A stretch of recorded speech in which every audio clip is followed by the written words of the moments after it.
Sidwell has Drew Kane exactly where he wants him, cornered, compromised, and terrified of stepping out of line.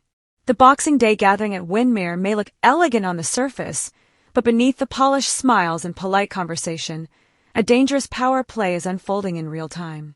Drew showed up because he was told to, not invited, ordered, and Sidwell makes sure Drew understands that obedience isn't optional anymore. Sidwell doesn't waste time dancing around the truth. He reminds Drew that elected officials are the backbone of his operation. Politicians with power, access, and influence are how illegal contraband flows smoothly while Sidwell's hands stay clean. Drew's job isn't to question, it's to comply. And if Drew deviates from the plan even slightly, Sidwell promises consequences that will make every scandal Drew's already facing look insignificant. Drew listens, but it's clear he's shaken. He's always believed he could walk the line, play both sides, keep his moral high ground intact while dabbling in dirty alliances. Sidwell sees through that delusion instantly. Drew has a habit of doing whatever he wants, and that recklessness is now a liability. Sidwell makes it painfully clear that if Drew wants protection, survival, and a future in politics, he will fall in line. Otherwise, Sidwell will destroy him. What Drew doesn't realize yet is that his carefully controlled world is already cracking because Willow Kane is getting closer to the truth.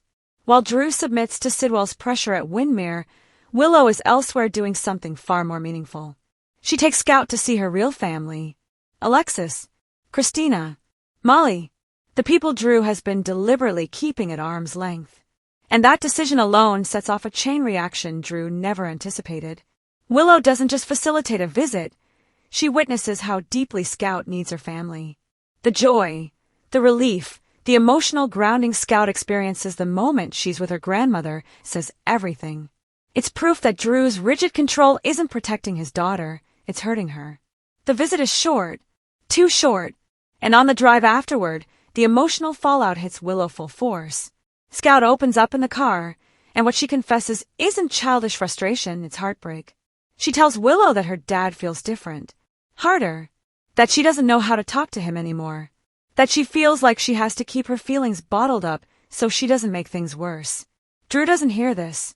He's too busy playing pawn for Sidwell. Willow does hear it, and it changes everything.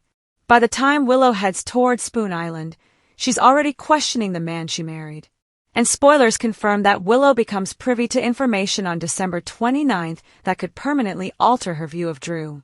Whether she overhears part of Sidwell's warning or pieces together Drew's behavior with what Scout revealed, one thing is certain. Willow is no longer in the dark. What Willow doesn't know yet is that Laura Collins is also closing in on Sidwell. Jordan Ashford has delivered new intel, and Laura is preparing to use it. If Sidwell's operation starts to unravel, Drew won't just lose his protection. He could be left holding the bag. Every dirty deal, every compromised choice, every lie will come crashing down at once. And Drew won't see it coming.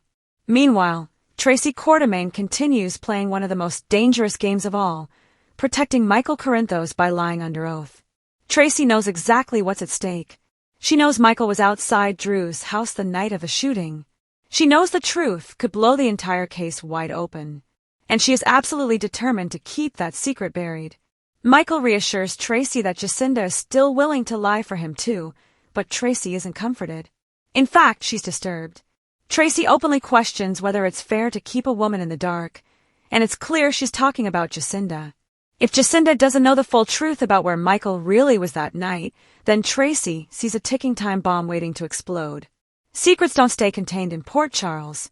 They leak, they rot, and they destroy everyone standing too close. As all of this unfolds, Cody Bell quietly becomes the unexpected voice of reason. People keep turning to him for advice, and this time, his insight might actually matter. Cody knows Drew better than most. He lived with him at the Quartermain mansion. He saw the warning signs long before anyone else did. And if Cody offers advice about what the Davis girls should do regarding Drew and Scout, it's coming from someone who always had Drew's number. Cody knows when a man is spiraling, and Drew is spiraling fast. The fallout from Drew's choices isn't limited to his family or his marriage. It's spreading across Port Charles, affecting friendships, alliances, and power structures. Sonny Corinthos, for example, is suddenly finding himself in a position of unlikely peacemaker. He makes peace with Kevin. He makes peace with Ned. People who once despised Sonny are realizing something unsettling. With all his flaws, Sonny at least keeps a certain balance in town. Compared to Sidwell and Drew's brand of manipulation, Sonny's underworld suddenly looks almost stable. Dante Falconeri, on the other hand, is unraveling. He's snapping at Chase. He's clashing with everyone. His denial over Willow's trial and his role in pushing it forward only fuels the tension. When he insists he would never do that, the words ring hollow. The cracks are showing, and Dante's moral certainty is eroding by the day. And then there's the letter. Alexis Davis receives a typed note after court. Anonymous, calculated, devastating. It spells out exactly where Michael was the night Drew was shot. It confirms Tracy saw him there. And it ends with a chilling Merry Christmas. This isn't a coincidence. This is someone playing chess while everyone else is playing checkers. All signs point to Martin. Quiet, observant, strategic. He doesn't throw bombs. He slips notes under doors and lets others detonate themselves. By sending that letter, Martin destabilizes Drew's entire narrative without ever stepping into the spotlight. If Alexis uses it, Drew's credibility fractures. If she doesn't, the doubt still exists. Either way, Drew starts second-guessing every room he walks into. That's leverage, and Martin knows exactly how to wield it. Amid all this tension, poor Charles finds brief moments of emotional relief, and they matter more than ever. Gio reclaiming his violin isn't just a subplot, it's a reminder of what's at stake.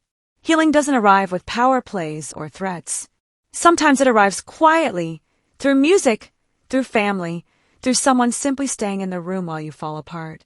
Gio playing "Oh Holy Night" at the Quartermain mansion wasn't triumphant. It was fragile, honest. It steadied a house still mourning Monica, a house trying to hold joy without denying grief. Tracy's reaction, pride softened by gratitude, said everything. For a moment, the manipulation stopped. The noise faded, and humanity broke through. But it never lasts. Britt and Brad's dine and dash chaos brings comic relief, but even that highlights a truth. Irresponsibility always comes with consequences. Britt is celebrating, but her future as a doctor hangs in the balance. One reckless night could undo everything she's worked for. By the end of Monday, December 29th, one thing is undeniable. Sidwell has Drew exactly where he wants him. Willow is waking up. Scout is hurting. Laura is gathering ammunition. Tracy is lying. Michael is protected for now. And Drew is standing at the center of it all, convinced he's in control when he's actually the most expendable piece on the board.